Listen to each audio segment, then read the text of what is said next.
오늘 오후 국회에서는 횡령 배임 혐의를 받는 이스타항공 창업주 이상직 의원에 대한 체포 동의안이 표결에 붙여집니다. 체포 동의안이 가결되면 이 의원은 민주당 정정순 의원에 이어서 21대 국회에서 두 번째로 불명예를 안게 됩니다.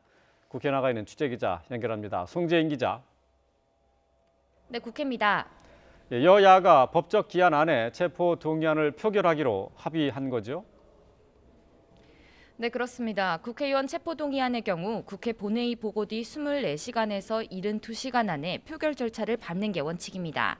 이에 따라 여야는 그제 국회에 보고된 이상직 의원 체포동의안을 72시간이 지나기 전 오늘 오후 본회의에서 표결에 붙이기로 했습니다. 앞서 검찰은 이상직 의원의 횡령, 배임 혐의와 관련한 액수만 550억 원이 넘는 것으로 보고 구속영장을 청구했습니다. 이스타항공과 계열사들의 회사 돈을 빼돌려 정치 자금과 사적인 용도로 썼다는 겁니다. 하지만 이상직 의원은 여전히 수사 결과와 관련해 억울하다는 입장입니다. 표결을 앞두고 어제 동료 의원들에게 친서를 보내기도 했습니다. YTN이 단독으로 확보했던 이 친서를 보면 이 의원은 자신이 횡령한 돈을 이미 모두 변제했고 회사 돈으로 딸에게 값비싼 외제차를 리스해 준 건 과거 교통사고를 당했던 딸의 안전을 위해서라고 해명하기도 했습니다. 회사 돈을 빼돌려 사적으로 썼다는 혐의와 관련해 쉽게 납득하기는 어려운 해명인 만큼 이 의원의 선처 호소는 오히려 더 큰 비판을 불렀습니다. 그런 만큼 이 의원이 속했던 민주당도 이 의원을 엄호하기는 어려운 상황입니다. 또 민주당은 재보궐선거를 치르며 무엇보다 내로남불 비판에 예민해진 만큼 책임 있는 자세를 보일 수밖에 없습니다. 여기에 야당인 국민의힘도 표결에 참여하기 때문에 오늘 체포동의안이 부결될 변수는 적을 것으로 보입니다. 이번 체포동의안이 가결되면 이상직 의원은 민주당 정정순 의원에 이어 21대 국회에서 두 번째로 국회가 체포를 동의한 국회의원이 됩니다.